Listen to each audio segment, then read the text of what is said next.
सहना भवतु सहनौ भुनक्तु सह वीर्यं करवावहै तेजस्विनावधीतमस्तु मा विद्विषावहै। ॐ शान्ति शान्ति शान्तिः। हरिः ॐ।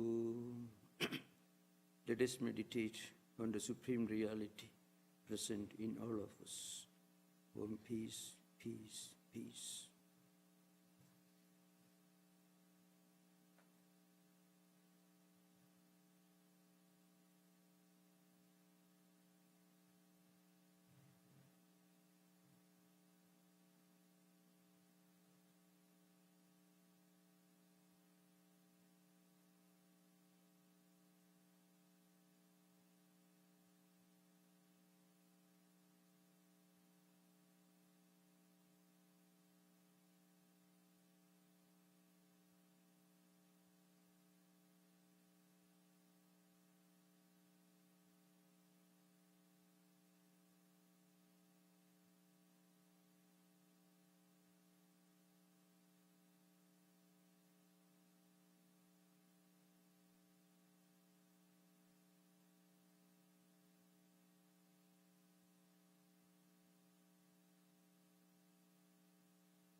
So today's subject is Vedanta Philosophy.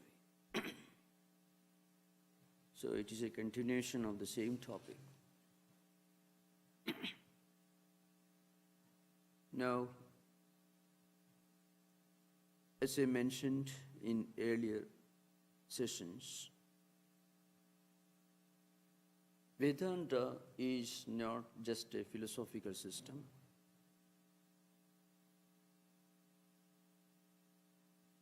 Our spiritual experience.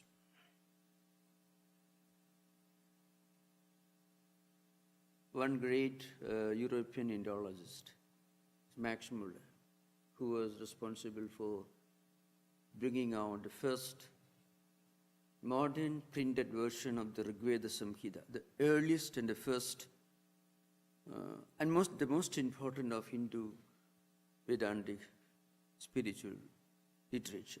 And perhaps the earliest, the first record of the human quest for God, the absolute reality. Rigveda Samhita, it has got 10 sections, almost 1,017 verses. 11,000 verses divided into 1,017 suktas. Each sukta has different verses. So more than 11,000 verses. He made a very interesting analysis of the evolution of the concept of Godhead in Rigveda. And according to him, it also gives an idea of different levels in our quest, search for a transcendental truth. So he divided this evolution into 5 stages. He was trying to philosophically analyze using the tools of Western linguistic philological research to give kind of some kind of graphic chart of the progress of the idea of God. So he says pantheism, pantheism, polytheism, monotheism, and monism. These are the 5 terms that he used. Pantheism corresponds to the earliest stage in the human quest for God. You know, when you see a big ocean, when you see a mountain, when you see the clouds, the sky, you are awed, you think, oh, something grand, great, beautiful. So the primitive man equated external nature with God. That's the beginning of our worship of God. Nature worship, equating empirical nature with God, the first stage. At a later stage, next stage, they started looking for a divine principle behind the natural phenomena. Behind the oceans, behind the clouds, the sky, the mountains, there is some inner spiritual divine spark. So they started conceiving a God behind the ocean. So Varuna is the name of the God, of the water principle, or the fire principle, Agni. And the air, Marut. Like that, they started looking for a divine principle behind each natural phenomena, which is inherent in them, which is called pantheism. At the next stage, going beyond that, they thought there is a God or goddess who regulates all these natural phenomena. Different gods and goddesses. It's very interesting. In fact, he made a great revolutionary contribution to religious philosophy. In the marvelous introduction that he wrote to the first printed version of Rigveda Samhita. You know about Max Muller. You should know something about a man to understand, appreciate his contribution. That I will tell you after finishing this particular section. So the third stage, the human beings started conceiving different gods and goddesses, regulating, controlling the different empirical phenomena, the ocean, the mountain, valleys, and so on. At the fourth stage, humanity started thinking of a supreme God who is the presiding deity, who is the chief among the different deities, gods and goddesses. That's called monotheism. At the fifth stage, the highest stage of evolution of godhood, the same monotheistic God was given a higher conception. A nameless, a formless, an attributeless, indescribable, non-definable reality that is present everywhere, that is immanent in all of us. When we say nameless or formless, it doesn't mean it is devoid of names and forms, but rather the absolute reality goes beyond the idea of names and forms.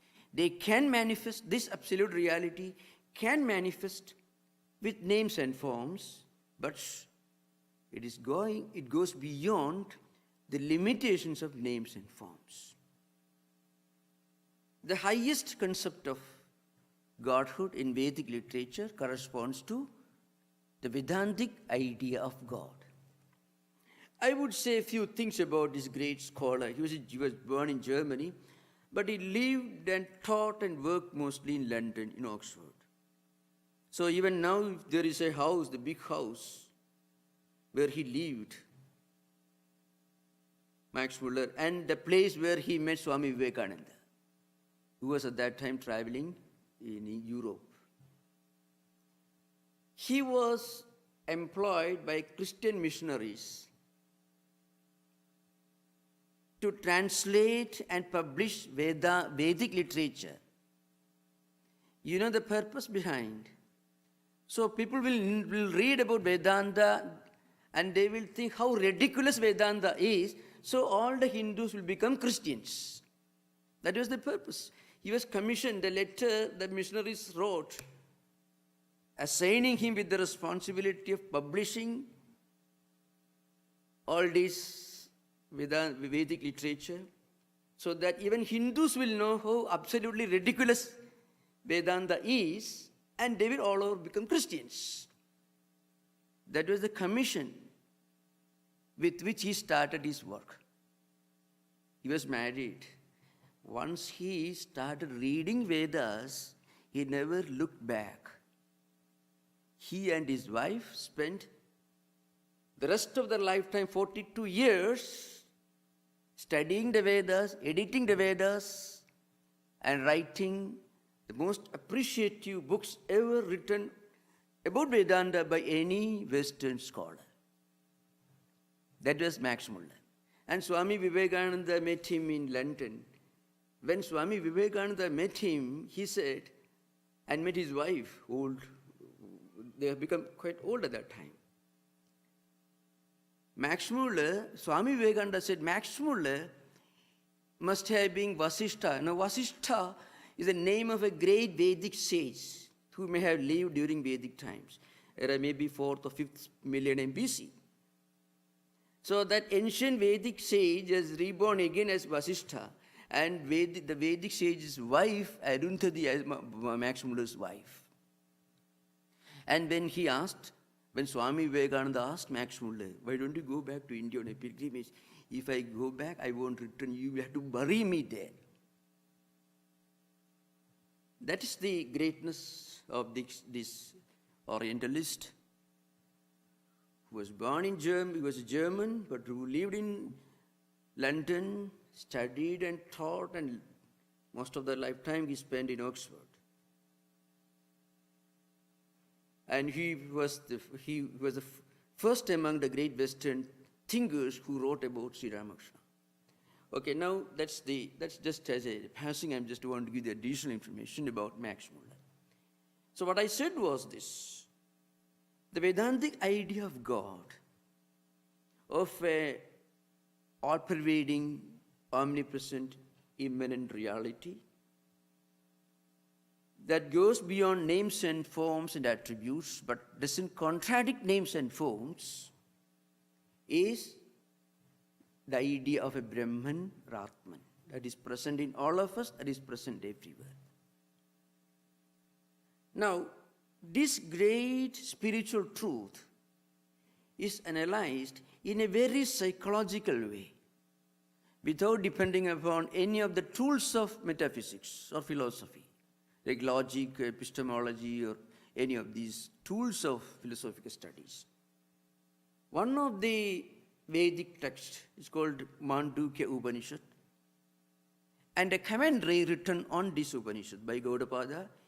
The commentary is known as the Mandukya Kariga, which is 215 verses, symmetrical form, and the text itself is only a very short work, 12 verses. But the commentary runs into 215 verses. Now, in these books, there is a very, very psychological analysis of what the absolute reality of God is, without making any use of philosophy proper, as they call it. The analysis of human experience, that's the instrument, that's the tool, the method by which the Upanishad analyzes and studies and explains the absolute reality. Now, what is the totality of our experience? How do we live in this world? Let us say a person who lives for 90 years, sleeps for 8 hours, and remains awake for 16 hours every day, approximately, which means 60 hours of waking experience and 8 hours of either dream or deep sleep experience. You don't say that he lived only for 60 years, just because his waking experience was limited to 60 years. I mean, 16 hours every day. In total lifespan of 90 years. He lived for 90 years. We also consider the 8 hours of sleeping as part of his lifetime. But he doesn't act or do anything during that stage. So the totality of human experience is divided into these two broad divisions. Now, we do not enjoy deep sleep, complete sleep for 8 hours. We may get deep sleep for 4 hours, and we may be dreaming for 4 hours. After all, our sleeping experience is divided into deep sleep state and dream state. So the so-called sleeping experience itself is divided into the real deep sleep and the dreaming state. Now, according to Vedanta, this is called avastha traya. Avastha means state, traya means three. The analysis of what we actually are, our true self, in the light of the totality of human experience. For the convenience of analysis, let us divide this 24 hours into 3 divisions for convenience sake.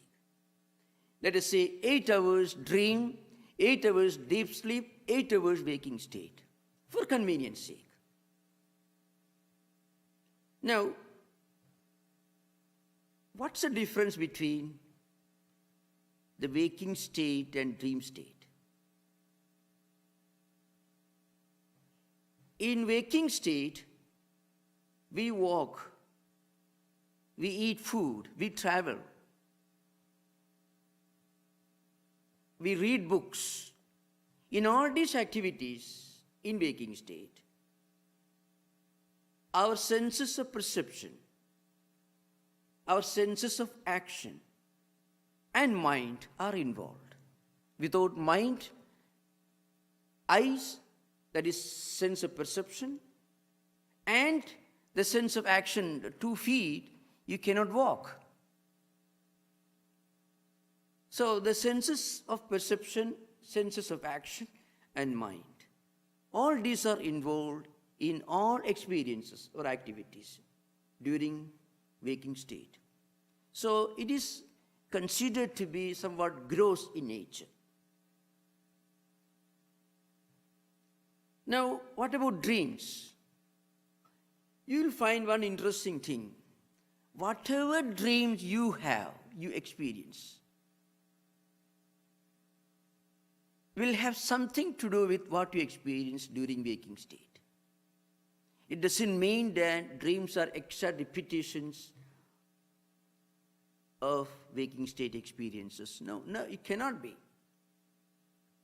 Though dreams are not exact repetitions of waking state experiences, no dream experience can be completely detached, free, or independent of waking state experiences. There are differences, of course. In waking state, it takes 6 hours to reach New York. In dream state, it takes split second. So there is a difference with regard to time. In waking state, you have to involve, you have to do a lot, you have to get engaged in a lot of activities. You have to go to the airport, you have to buy the ticket and so on. In waking state, in dream state, it is just a mental will. And it is split second. So there is a difference with regard to activity necessary, required, and also time and space. You are dreaming here, you are sleeping here, dreaming here, but you feel, you experience that you reached New York. So there is a difference with regard to time, space, causation. In all these aspects, there are differences between waking state experiences and dream state experiences. But no dream experience can be totally independent of waking state experiences. If a person dreams that he is flying in the sky, then he is combining two waking state experiences in a very irrational way. He has seen planes of birds flying in the sky, and he joined that thought along with his own physical body. So he experiences flying in the sky in dream. So there are differences with regard to experiences, with regard to objects. But the same person is dreaming and the same person is engaged in different activities in waking state. That's why the waking state experiences get repeated or they are relived or re-experienced in dream state with some differences. Somebody may argue, well, there are people who get dreams which are in no way related or connected to any of their waking state experience. That is true. But then Vedanta and yoga and Buddhist tradition, Buddhist systems of philosophy will tell you that if you have any dream which cannot be traced to any of your waking state experiences, those dreams have something to do with some experiences, not in this life, in previous life. So in the Gospel of Sri Ramakrishna, there are some interesting scenes, conversations. Some devotees, young devotees came to Sri Ramakrishna and told him about their dreams, dreaming God, dreaming spiritual things. Then Sri Ramakrishna congratulates him. Because if you have dreams related to spiritual experiences, it's because you are thinking on spiritual topics, you're reading spiritual, you're feeding your mind with some spiritual food. Some spiritual food you have imbibed. Maybe listening to ideas, spiritual ideas, reading spiritual ideas, or maybe just thinking, a flash of thoughts. So somehow we register a spiritual idea in mind and remains there in seed form. They come to the surface during dream and we relive, re-experience. So in both these experiences, there are objects, but objects are not the same. There are differences. As I mentioned, in dream, you see different things, but you don't see things the same way in waking state. Though there is a connection, but there is a difference also. But with regard to the experiencer, the seer, the dreamer, or the man walking in the street during waking state, there is no difference. The man walking in waking state, in the streets of San Francisco, goes to sleep, closes his eyes, and again relives or re-experiences walking in the same street. Though it is pitch dark in the room, his eyes are closed, but he still experiences the sun blazing above. That's why, according to Vedanta, dream and memory are the same. That's one of Shankaracharya's famous statements in the Mandukya Upanishad commentary. Dreams and memories are the same. You see something in front of you with open eyes. You close your eyes and you see the same object. You hear something, you listen to a music in the morning. And the evening you are able to repeat that music, that line. The musician, you are learning from a music teacher. Maybe you are learning 10 years back. And the music teacher must have died. But still, and you have not repeated once. Today you are able to repeat. The music teacher's voice sound waves are not falling on your ears. But still you hear the same sound, the same music, so you are able to repeat.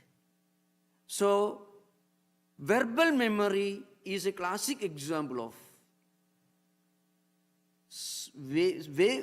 sound remaining within the memory system and relived in later years, later times. So visual memories. You go to an art gallery, you see a masterpiece, you study closely, next day you draw something, if you are an artist, something like that, something identical. Because the visual memory is kept in the system. So where do these memories get registered? Where do they remain?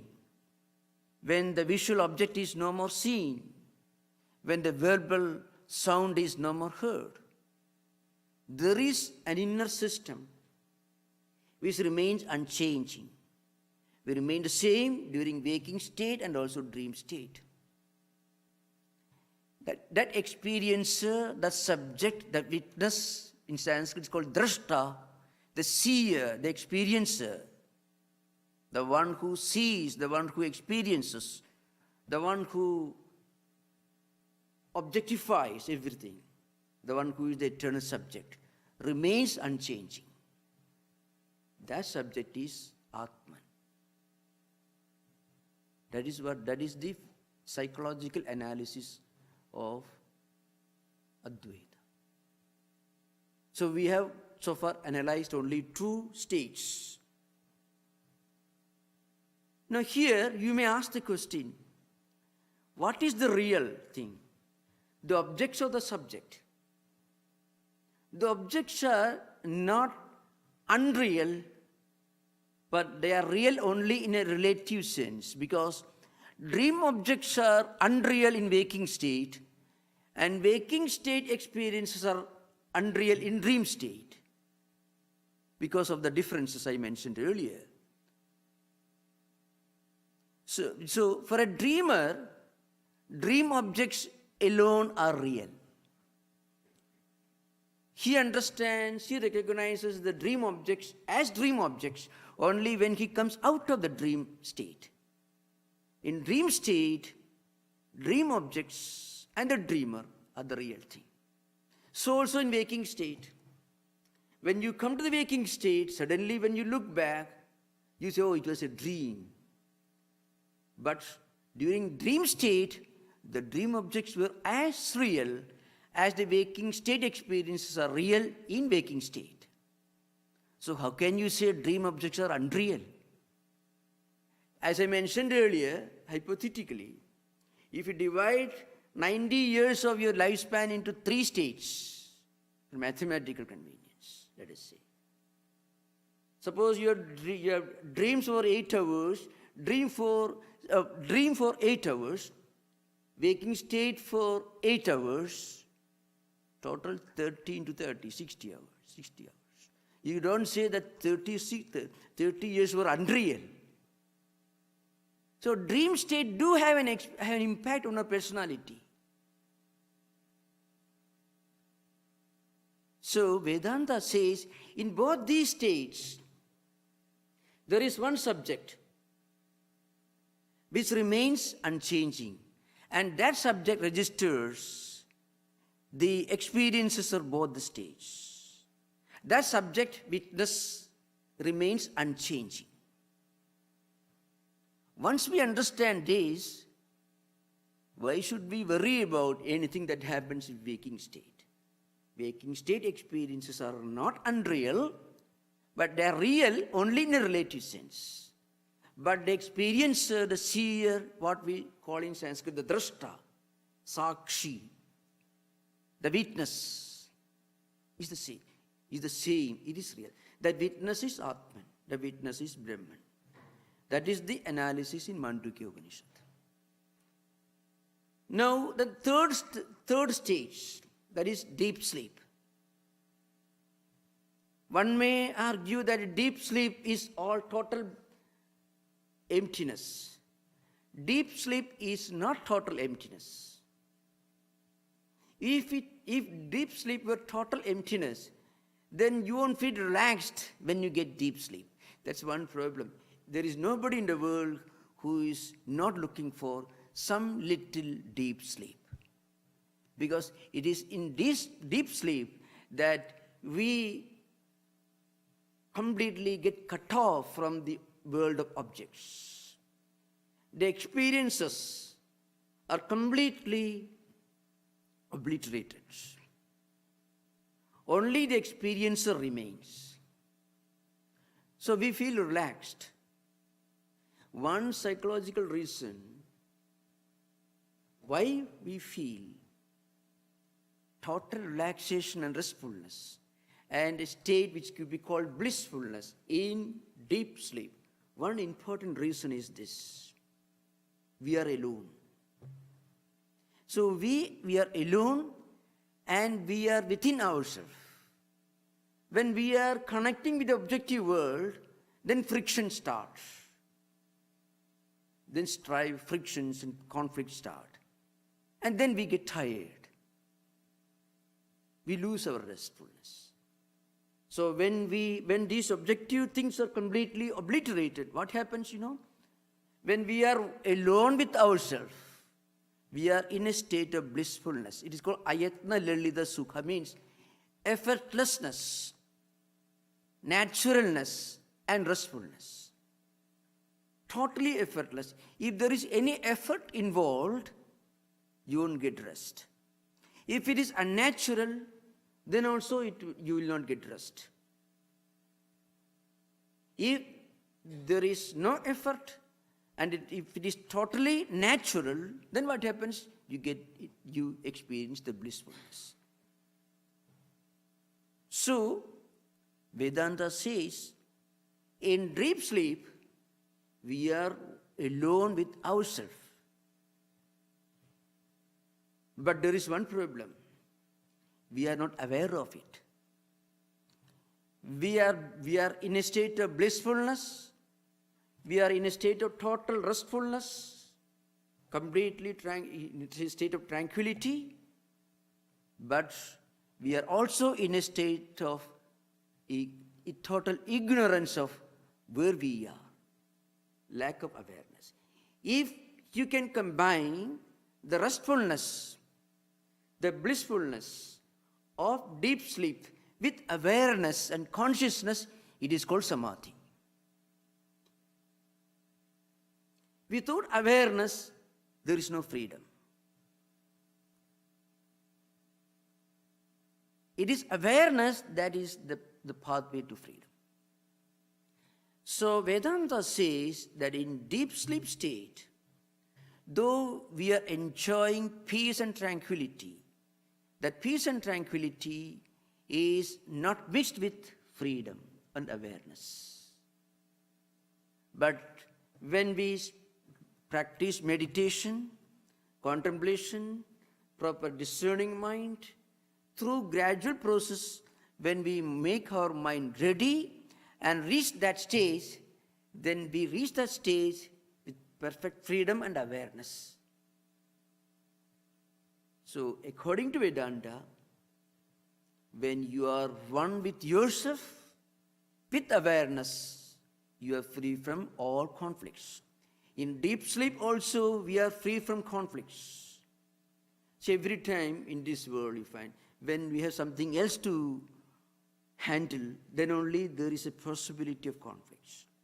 In deep sleep, you are in a state of total unawareness. So according to Vedanta, there is one eternal witness. It's called drashta or subject witness, which is unchanging in all these three states. That is Atman. How do we know that we had this deep sleep?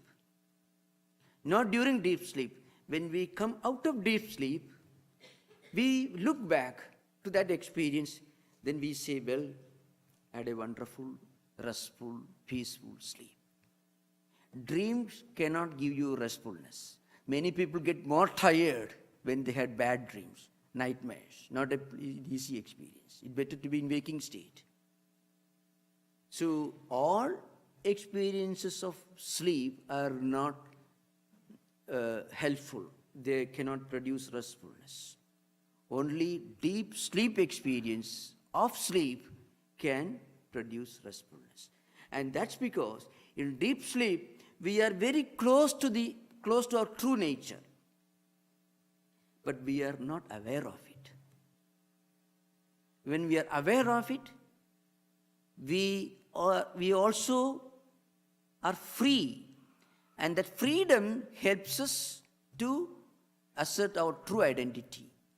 So Vedanta says there is one witness that is present in waking state, in dream state, and deep sleep state.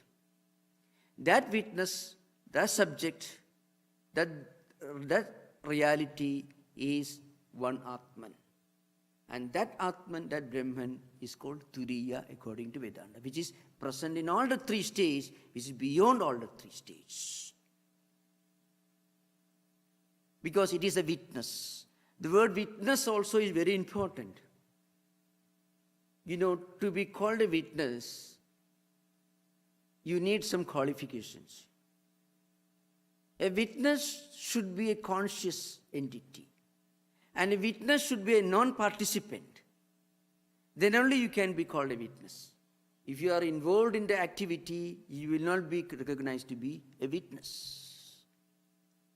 If you are dumb, cannot recollect what you witnessed, then also you cannot be a witness. So the word Vedanta is Sakshi for the witness. That's a very great term. That's our true nature. Sakshi means Audasinyatva, Bodhrutva, Sakshitvam. That is the definition of witness in this Brihadaranyaka Bhashyavartikam by Sureshwara. Means, Audasinya means you are not involved. You are not involved in the activity. Atman Brahman is totally uninvolved. Not involved. It is not a participant.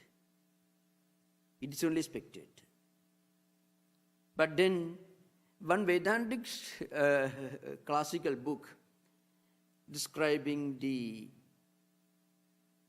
aspects of Sakshi gives a very funny example. Suppose a play is being enacted on the stage, and you are sitting on the front row as a witness. You can be called a witness because you are not an actor on the stage. And you are seeing the whole thing. You can be called a witness. But suppose you are one of the players, you cannot be called a witness because you are not a spectator, you are an actor, you are a participant. So you are not a witness. But that's non-participation alone cannot make you a witness. There is a curtain, there are some instruments on the stage, you cannot call them witness because they don't have awareness.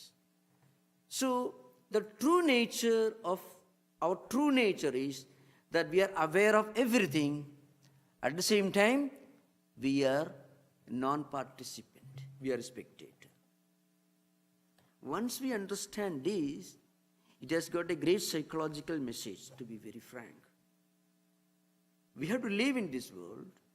We are facing many problems. If we can look upon ourselves as a non-participating witness, then many of the stress, many of the anxieties, many of the problems that people face in modern times can be solved. But as an intellectual concept, it is not easy to practice. As an intellectual concept, if you say, I'm only witness, just you believe in a doctrine or dogma or an idea, that may not be fully helpful. When we meditate, when we look upon life going around us, if we can remember, that is only one stage, one phase of the phenomenon of life. That is not the only state and the only phase. That will change. If everything in this world, empirical world, is of a changing nature, transient, impermanent, then why should we worry too much about the so-called problems of the world? Not that we should become non-attentive or indifferent or negligent or inactive, not at all. But when we feel that we are losing, when these problems have a devastating effect on our mind or life, then we can recollect this idea. Well, I have a dimension that goes beyond the physical, beyond the mental, beyond the intellectual, a spiritual dimension. And from that standpoint, I have a higher dimension. I am the Atman, I am the witness, I am the spectator, not an actor in the play, but only somebody sitting on the front row. That's all. This can have a soothing effect in our personality. In fact, a little bit of this idea was taken by Buddhist philosophers, Vijnanavadins. It's called, it has another name, and it's called the Yogachara system. And later, out of this system, in a very, very distant way, they developed Vipassana meditation, witness meditation, and all this. But the deeper philosophical ideal, the original form can be found in the Mandukya Upanishad, Mandukya Karya. We have got about 48 lectures on this Upanishad in the YouTube you can get. We had these lectures delivered in the old temple before the renovation work started. So this is a very interesting analysis. Here, the God idea is not playing a very active role. That is very helpful. In fact, prayer, meditation, all this will help us to understand this. God himself as a witness, as a sakshi, as a drashta, as a subject, the eternal subject, and everything else the objects. And once we stop objectifying things, looking upon ourselves as a subject, as a witness, then many of these aspects can be solved. That's why in the Brihadaranyaka Upanishad, the same idea put in an entirely different language. The same witness, the same Atman, the same absolute reality is looked upon as the light of all lights. There also a very, very scientific psychological analysis in the form of a dialogue between a great emperor and a great sage. Janaka is the name of the emperor. Yajnavalkya is the name of the sage. You find the fourth chapter of Brihadaranyaka Upanishad, the second Brahmana you find.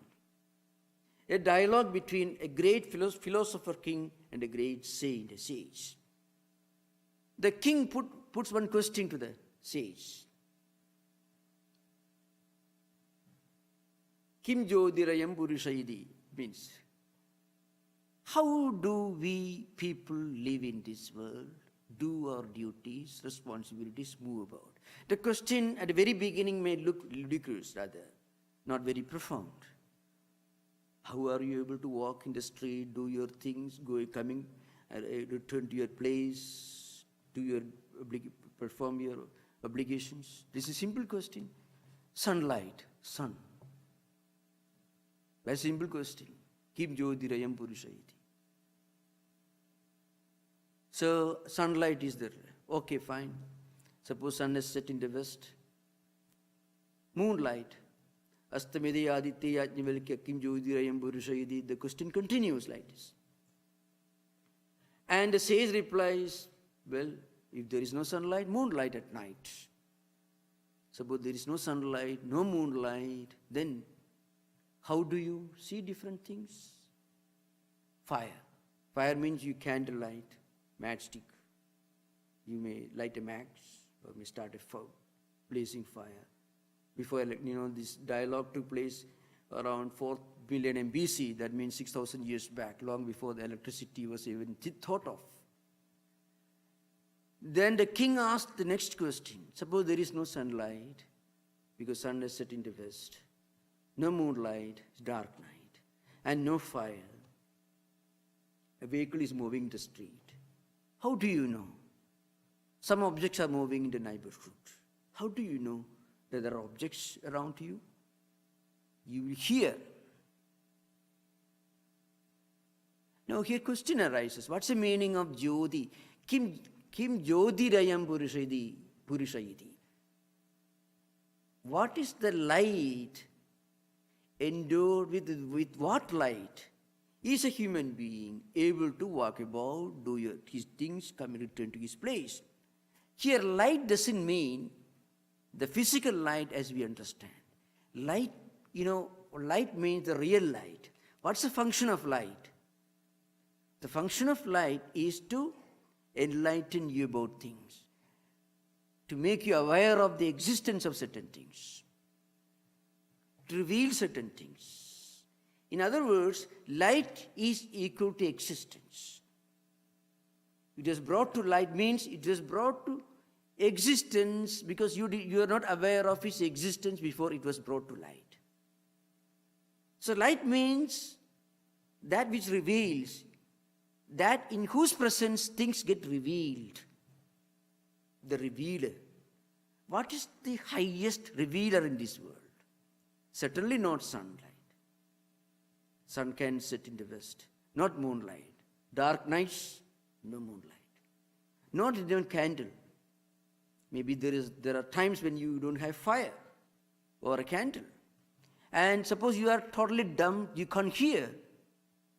Then the sound, Vagjyoti, also won't help you. But suppose you are sitting in a room, dark room, no sunlight, no moonlight, no candlelight, and you are deaf, let us speak. I pray to God such a situation will never happen, but it's an example in the Upanishads. Suppose such a situation comes, still you will remember things that you were doing in the daytime when there was sunlight, or you may hear things that you heard before you went deaf. All these things will self-revealed within you. What reveals it? Memory is an example. As I mentioned earlier, you were walking somewhere, maybe in Siberia or maybe in Arctic region 20 years back. And today sitting here in dark room, you remember that. Mentally you go back to those days, 20 years back. Yeah, and you relive, you re-experience all those visual, audio objects, sounds and everything come back to you and you go through the same life experience again. What enables us to bring these memories back to our system? Where are they stored? They are stored in the Atman. So Atma Jyoti, the light of all lights, the revealer of all other revealers, the real existence, that's our true nature. That's how that particular dialogue continues. So you can find the highest spiritual reality is thoroughly analyzed and spiritually analyzed and explained in a very non-theological, non-dogmatic, in a purely psychological, rational way, on the basis of our real life experiences, which no one can deny. So this is one particular approach in Vedanta. So this is the fifth in the series of Vedanta lectures.